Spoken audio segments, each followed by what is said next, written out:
How's everybody doing?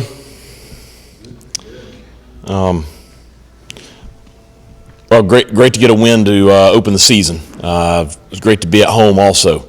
That's one of the things, watching film and seeing Casey Kelly's touchdown right down there in the boneyard, and seeing a packed student section, celebrating, screaming, and just the intensity on the field. It was great to be back playing ball again. So just like I said after the game the other night, really appreciate the students and our fan base for showing up, and had a great atmosphere and electricity in the stadium the other night, and great to get a win to open the season. A lot to clean up. I think that a lot of things to be excited about, but a lot to clean up. Happy to get the win, but certainly not satisfied with the way we played, and our players know that, and they're very motivated to get those things corrected this week, and we have to. Playing a very good Old Dominion team, who I promise you they're kicking themselves right now because they had South Carolina beat, and really they dominated the line of scrimmage defensively down in Columbia last Saturday, and if it wasn't for a couple of turnovers inside the 5 that basically gave South Carolina 2 touchdowns, they're sitting here with a win over an SEC team coming into this game. So very good team we're facing on the road at their place. It'll be a hostile environment. I'm positive that we're going to have plenty of purple up there. We've got a lot of fans in that region, and it's a 2-hour drive from here. So I know the Pirates will show up, and our players are very excited about this game. So got to have a great week of practice. Can't make the mistakes we made last week. Got to make sure that we go and play a clean ball game. But it's going to be a good one now Saturday night. So excited about it. Questions?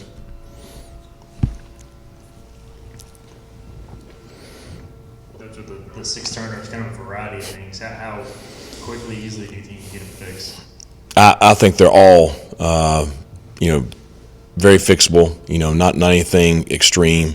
They're all a little bit different. But as you look across, college football across the country this weekend, you saw a lot of that stuff. Obviously we had a little bit more than you ever want. But we got to take care of the football. And so we got to get those corrected, but we'll get that corrected. We worked on it last night, so the guys saw everything, and then that's going to be a stress this week during practice. Coach, how did the communications go into the quarterback and into the linebackers? And in that communications, you hear everything that goes on from the coordinator side? Yeah, I thought it was great. We're monkeying around with the system. Coach Com, they're getting feedback from everybody in the country this week, and so one of the things is you got to figure out how to turn the volume up a little bit, because you get in a stadium that's pretty loud. There was a little bit of issue hearing the communication, but it was very clear. I think it helped. I think it's a plus for us. So I'm glad we got to use it and work out some kinks.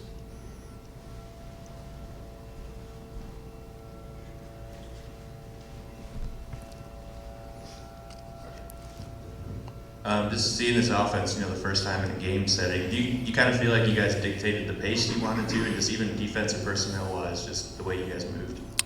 Yeah, I thought, the first series, I thought we were really excited to be out there, and we were going pretty fast. But I thought really after the first series, we got very comfortable with the tempo and the pace. I liked the pace that we played at. You eliminate a couple of the mistakes, and we got some potential to be pretty dynamic. So I was excited about it. It was good to see it, and I'm glad our fans got to see it too. East Carolina's had guys in the past like Dwayne Harris, Chris Johnson, a guy that you coached, Tyler Snead, that you wanted to watch return kicks because you thought that they could break it at any time. And Winston Wright seems like a guy that could do that. Yeah, I think Winston's certainly a talented young man, and I think that Coach Powell has done a great job with our schemes. We've talked about that a lot. I'm glad everybody got to see that on display. Had 2 kickoff returns, and really, both of them had a shot. We got to clean some stuff up. We had a couple of missed blocks that kept it from going to the house. But we got to clean that up this week. But punt returns, we had a couple of long punt returns. We've got a couple of mistakes right there we got to clean up. But I thought overall our special teams were fairly solid for the opener. Now we got to be solid this weekend because it'll be a big factor in the game.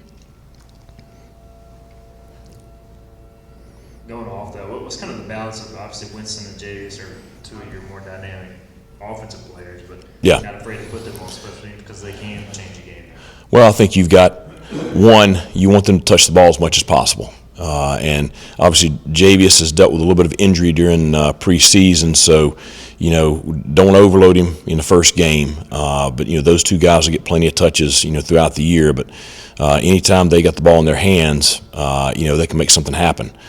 You also have depth at both positions. Jari Patterson, he's probably going to be back full speed this week, and so you got another guy there in the slot that if Winston breaks a long kickoff return and needs a quick blow, then you can get Jari there to start a series. So I think it's we're fortunate to have two guys like that as returners.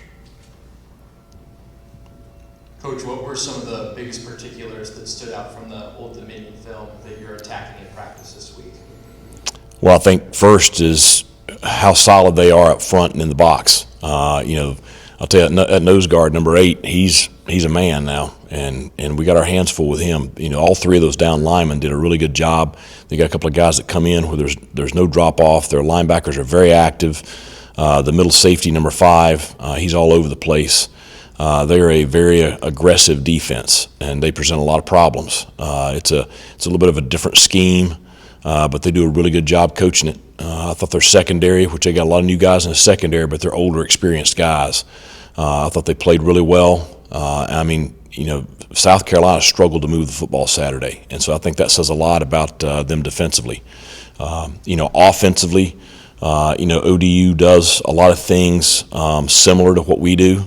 And so I think that maybe we should be able to get a good look from our scout team this week during practice.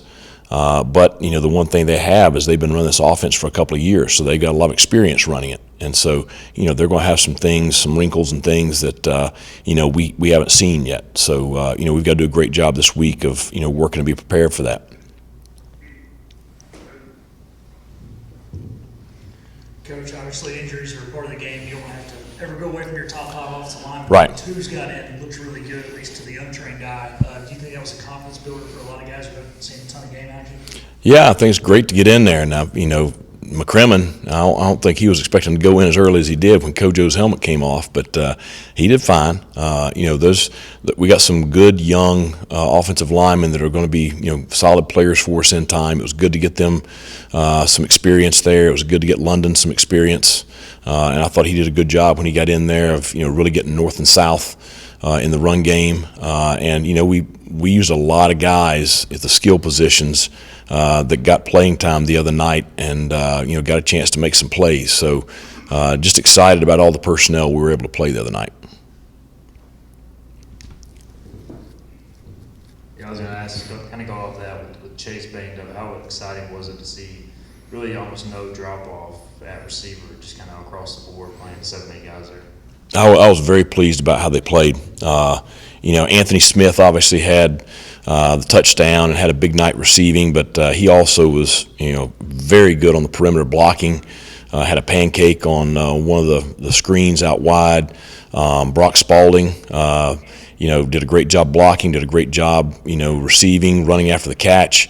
He was the kind of the lead blocker on Winston's 2 kickoff returns, and kind of the one that sprung him. And I'll tell you, he's a good ball player. And then you talk about the other names, Winston Wright, Casey Kelly, DeCirio, Savage. We had so many guys that had solid nights. Yannick Smith, first career catches. Keelan had a catch. I mean, you just got a lot of guys, and I'm glad we got that depth because we're going to need it. It's a long season. Chase will be back, and be excited to get him back when he's ready to go. But I was just very pleased with how our skill position players played on offense. Jake threw 3 picks the other night, but he seemed so unfazed and unbothered because he kept going out there and bouncing back. He even said it in the post game the other night that he ran off the field after one smiling. So with that mentality, what does that say about him as a quarterback? Well, I think you got to have thick skin and a short-term memory at that position. We always talk about the next play. The most important play is the next play, and I thought he did a good job of taking that mantra the other night. He talked about the goldfish mentality, which we've talked about a good bit. But I think you have to be that way at that position. Certainly you got to learn from your mistakes, and they're not okay. But you can't let one mistake turn into two. And I thought he did a really good job of that. He had the mistakes right there. He also threw 4 touchdown passes and threw for over 300 yards and made some really, really great throws the other night. So I think it's, game one, he'll get the decision making and the corrections that he needs to eliminate those. And I would bet you're going to see him play better and better every time out. Coach, your defense was locked down on Saturday. How do you challenge them to take the next step heading into Old Dominion? Well, we're not playing an FCS team this week. We played Norfolk State. I don't know what they're going to be. I mean, they're not a bad team by any means, but they're not a Sun Belt team. They're not a American Athletic Conference team. We're going to see a pretty steep increase in talent that we're going against this week. And so we've got to step it up. We played really, really well defensively last week, but I won't see us do it against a good football team. And so we got challenged Saturday night up in Norfolk. Any other questions?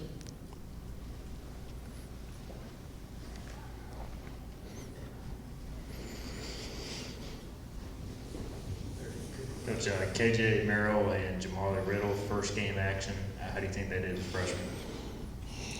Pretty good. I was nervous. I don't know if they were, but I was. You just never know with freshmen, and you stick them out there in the secondary. I thought they handled themselves well.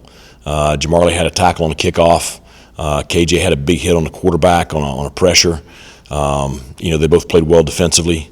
They're both going to be really good football players in time. And we've talked about it all preseason camp with all the young kids. It's just everybody's time is different. Because they all want to go out there and play a ton right now. But you got to wait your time. You got to be ready when your number's called. And I was excited to see those guys be able to get some playing time the other night. That'll only help them moving forward. Anything else? Okay, thanks a lot. See you Saturday.